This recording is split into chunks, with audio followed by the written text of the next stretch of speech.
Imagine telling a tech investor maybe 5 years ago that the future of artificial intelligence wouldn't be decided by, like, a brilliant coder in a garage, but by who can pour the most concrete. Right, or who can secure the most land. Exactly, who can buy the most electricity. I mean, they would have thought you were completely out of your mind. For the longest time, software just felt like magic, you know? Yeah, it was this totally invisible, weightless thing. Right. You write some code in a coffee shop, you push it to the cloud, and boom, you've got a global application.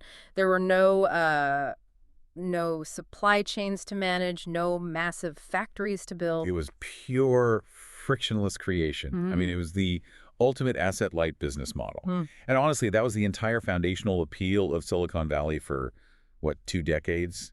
You were dealing in ideas and logic, not physical constraints. Yeah, but looking at the stack of industry reports, company change logs, and policy updates we have from late May 2026, the magic weightless cloud is officially dead. We are pulling back the curtain today, and behind it is not a wizard, but this massive multi-trillion-dollar industrial machine. Oh, absolutely. So welcome to today's deep dive.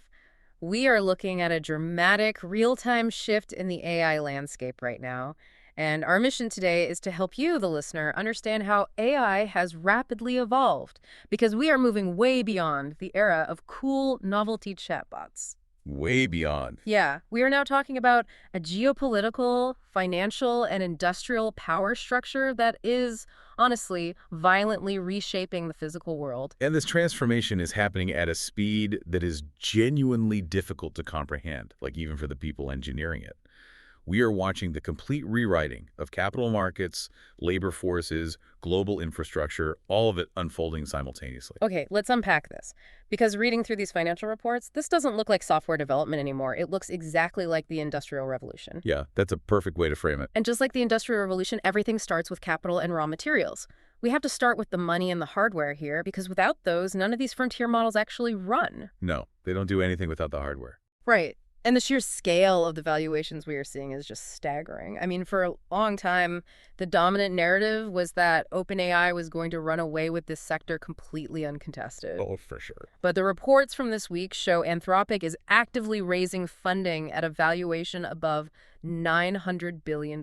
Which is wild. That $900 billion figure completely shatters the illusion of a monopoly. Right. It puts Anthropic right on the heels of OpenAI, who is currently moving toward a potential IPO, targeting near $1 trillion. $1 trillion. That's just, it's hard to even picture. I know, right? And when you are dealing with trillion-dollar valuations, you are no longer operating like a traditional tech startup. I mean, you're operating with the financial footprint of a small nation-state. And the rivalries have scaled up right alongside those valuations. I mean, the philosophical disagreement between Elon Musk and Sam Altman has now escalated into a full-blown IPO war. Yeah, it really has. Because Musk lost that lawsuit against OpenAI related to its restructuring, right? And the immediate countermove is that SpaceX is reportedly prepping a massive, separate mega IPO tied heavily to AI infrastructure ambitions. Which, wait, on the surface, an aerospace company getting involved in an AI capital war sounds crazy. Totally. But it makes perfect sense when you realize the bottleneck for artificial intelligence is no longer algorithmic efficiency. So what is it then? The bottleneck is strictly physical. I mean, investors are frantically searching the market for the next NVIDIA because they realize the true constraints on this technology aren't, lines of code. Right, it's not the math. Exactly. The constraints are electricity, liquid cooling systems, networking hardware, memory chips, and, like you said, pouring concrete for data center construction. And that physical bottleneck really explains SpaceX's massive compute lease with Anthropic. We are talking about a $1.25 billion per month agreement. Per month. $1.25 billion every single month just to lease computational power. It's unbelievable. And Musk actually clarified that they intentionally structured this as a short-term deal to preserve flexibility. Because I guess if you buy the hardware outright, you risk owning billions of dollars in obsolete silicon if a new, faster chip comes out in like 6 months. Exactly. Leasing gives you the agility you need in a market where compute capacity is becoming dangerously scarce. What's fascinating here is the massive economic shift from software abundance to physical scarcity. Say more about that. Well, for decades, software scaled infinitely at almost zero marginal cost.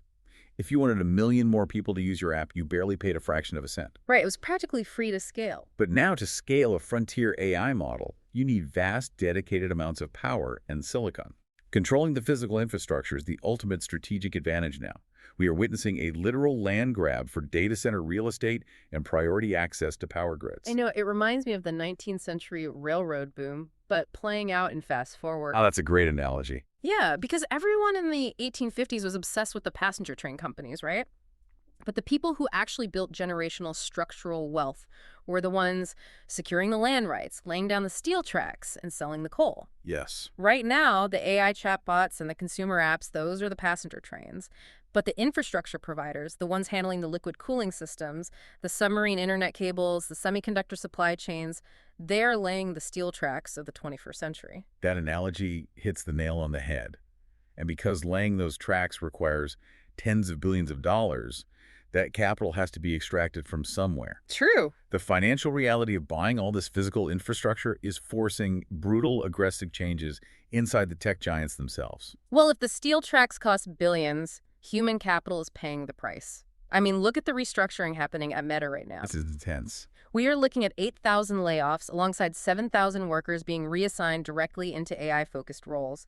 And their 2026 AI capital expenditures, their CapEx, is reportedly reaching an absurd $145 billion.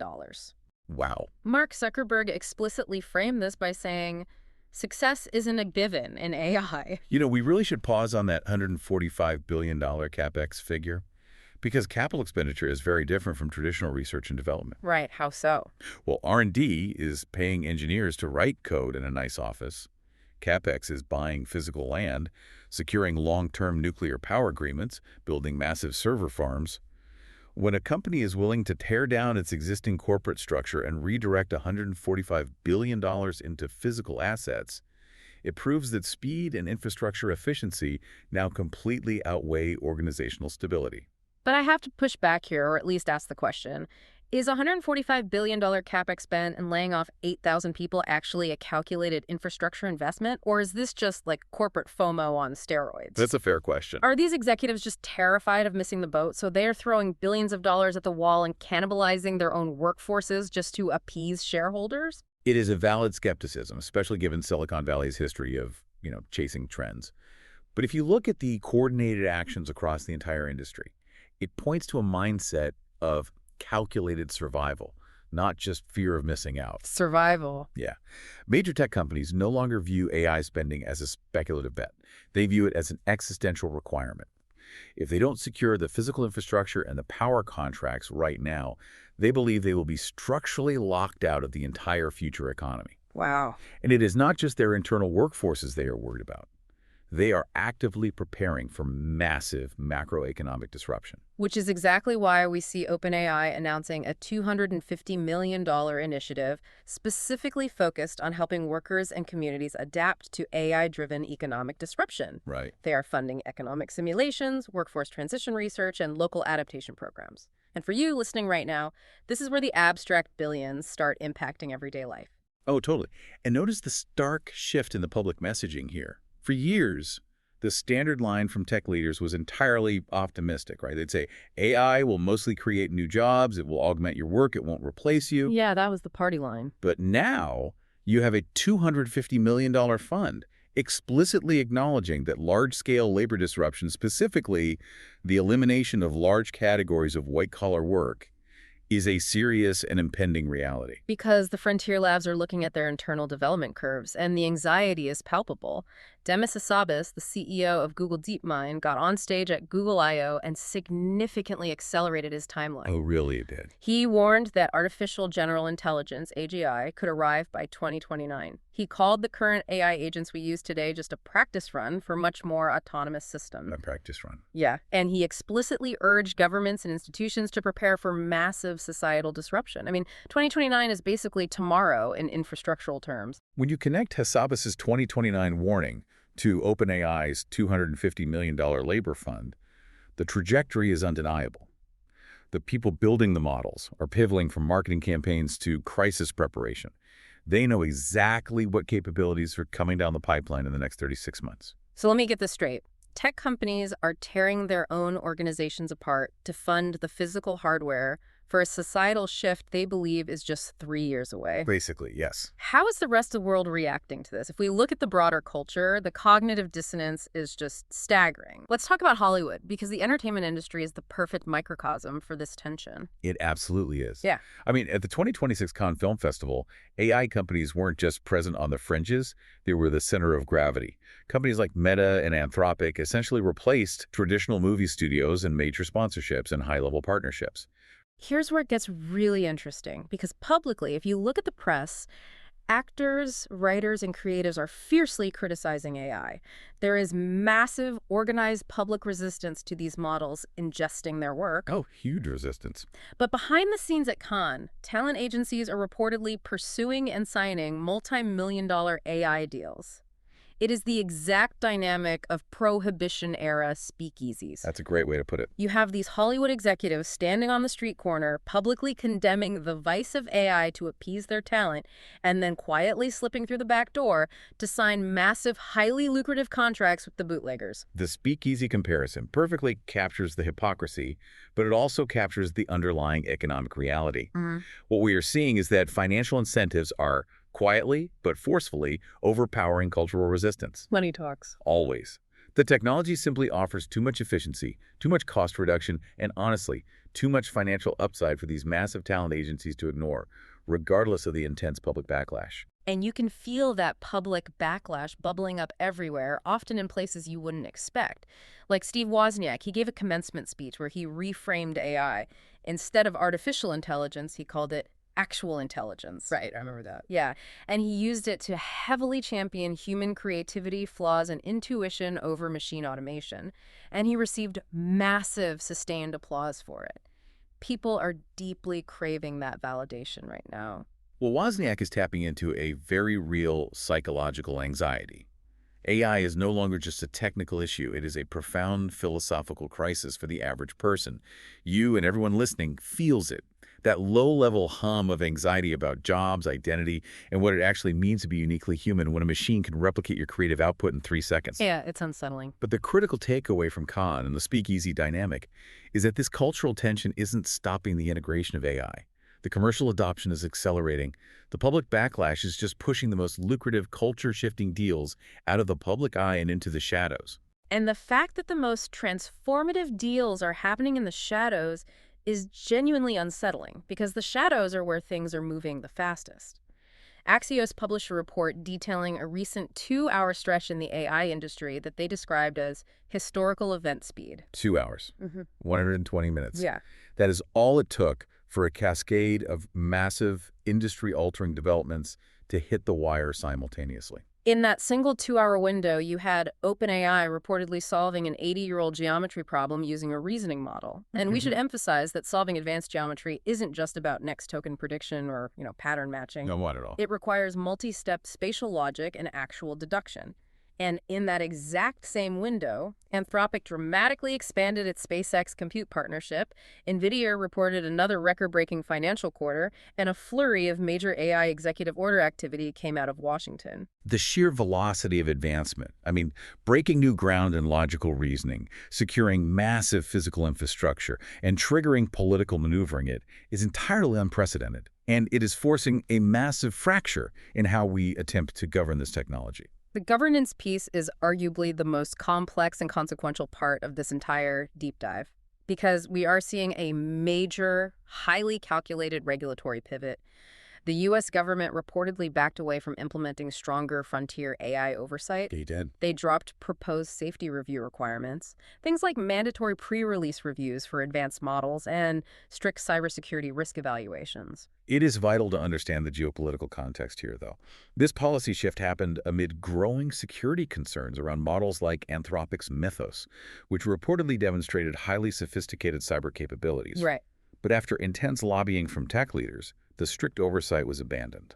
And looking at this purely objectively, based on the reports, this policy shift isn't the government just ignoring safety out of negligence. The policy direction is heavily intentionally tilted toward accelerating global AI competition, specifically the technological race with China. Exactly. The geopolitical calculation in Washington seems to be that slowing down domestic AI deployment for safety audits is actually a greater national security risk than the potential flaws within the models themselves. If we connect this to the bigger picture, that geopolitical calculation explains the contradictory, incredibly fractured governance landscape we are left with. Because while the federal government is backing away to prioritize global dominance, individual states are stepping into the vacuum. Right, like Illinois. Yes, Illinois lawmakers just passed SB 315, which legally mandates independent third-party audits for frontier AI companies. They're refusing to rely on the lab's self-reported safety claims. And incredibly, some frontier labs like OpenAI and Anthropic actually support the Illinois bill. Which is wild. While at the exact same time, a coalition of major companies, Google, Microsoft, OpenAI, Anthropic, XAI, have agreed to allow voluntary U.S. government testing through the Commerce Department before public release. It's all over the place. But this creates a massive operational headache. I mean, if these models are advancing at historical event speed, doesn't the federal government stepping back while a state like Illinois steps up just create a profoundly messy, unworkable patchwork? It really does. How does an engineering team even build for that? Do you design a model that passes a strict Illinois audit, but is simultaneously optimized to win a federal geopolitical race? It creates immense friction and, frankly, a lot of systemic danger. Governments are trying to treat AI as national infrastructure to win global races, but they lack the unified technical capacity to govern it. So they are relying on the labs to self-regulate or navigate this chaotic state-by-state patchwork. And this fragmented, uncoordinated approach is exactly what keeps people like Dario Amodei up at night. Because Dario Amodei, the CEO of Anthropic, just published an essay warning about the severe risk of correlated model failures. Yeah. Based on his essay, the danger of a fractured regulatory environment is that it completely ignores how similar these models are becoming under the hood. Essentially, as these frontier models become more advanced, they tend to converge on similar architectures and alignment techniques. They are all trained on similar subsets of internet data using similar mathematical optimization methods. Right, they learn the same way. Exactly. So Amodei's concern is that because these models share underlying structural similarities, they likely share the exact same unseen vulnerabilities. A correlated failure means that if one system fails, say, a model governing a critical cybersecurity protocol, multiple systems across different platforms and companies might fail simultaneously in the exact same way. It is the exact same concept as an agricultural monoculture. Like, if every farmer on Earth plants the exact same genetic strain of wheat because it's the most efficient, a single specific disease or parasite doesn't just wipe out one farm. No, it wipes out everything. It wipes out the entire global food supply overnight. If every hospital, bank, and shipping port is running on a variation of the same neural network architecture, a single cyber attack or hallucination has a society-wide blast radius. Precisely. The blast radius is no longer confined to a single app crashing. It is systemic infrastructure collapse. Yeah. And that is why Chris Olah, a key figure at Anthropic, was recently speaking at a Vatican event. The Vatican? Yeah. He was urgently arguing that AI governance must involve civil society and religious institutions, not just tech firms. Because the risks are so high and the government regulation is so fractured, we are seeing the tech labs trying to institutionalize their own safety guardrails. They are basically building internal regulatory agencies. Anthropic just released their Responsible Scaling Policy version 3.0. Yeah, the RSPv3. If you read the changelog, it includes expanded channels for staff to report non-compliance, formal mechanisms for informal inquiries, and explicit legal protections against retaliation for whistleblowers. And we are seeing that deep institutionalization on the technical side, too. Yeah. A perfect example is OpenAI's recent API update, where they released Workload Identity Federation. Yeah, I was reading through that update, and while it sounds like deep developer jargon, it is actually a massive signal of enterprise maturity. Oh, absolutely. Previously, if you wanted an application to talk to OpenAI, a developer would use a long-lived API key, which is essentially a permanent, highly sensitive password saved in a text file. If a hacker got their hands on that file, they had total access to the account. Security nightmare. But Workload Identity Federation completely replaces that vulnerability. It allows trusted automated systems like GitHub Actions to use a JSON Web Token, a JWT, to request a short-lived temporary access token from OpenAI. To put that in everyday terms, instead of giving a contractor the permanent master key to your house, you are giving them a digital VIP pass that automatically self-destructs after 10 minutes. It completely eliminates the need to store long-lived secrets on local machines. It's the kind of rigorous, unglamorous enterprise security that proves AI is being deeply embedded into the most secure, mission-critical corporate environments on Earth.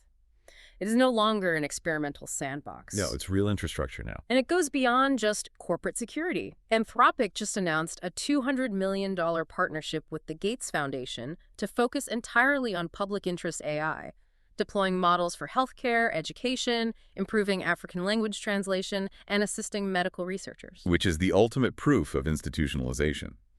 They are positioning themselves not just as software vendors selling a product, but as foundational public policy organizations. They are intentionally embedding their models into the fabric of global healthcare and education, making themselves utterly indispensable to human progress.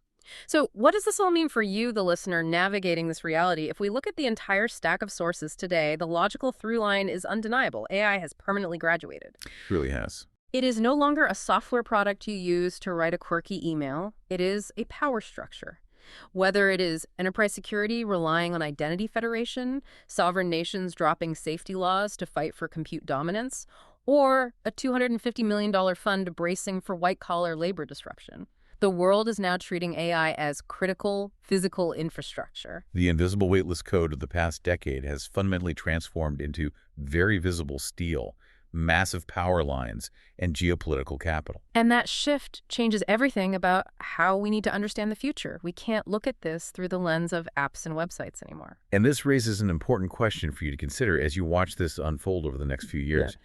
If the biggest bottleneck to AI isn't human intelligence or algorithmic cleverness, but massive physical resources like electricity, cooling water, and land for data centers. Right. Are we heading toward a future where these tech giants don't just rival nation states in financial valuation, but actually start acting like them? Will we see a tech company buying up massive power grids or even purchasing sovereign territory just to ensure their servers never lose power? Wow. It is a staggering thought to leave on. The magic trick is over, and we are left staring at the ultimate industrial machine. Thank you so much for joining us on this deep dive. Keep questioning the world around you, keep looking for the physical realities behind the digital magic, and we will see you next time.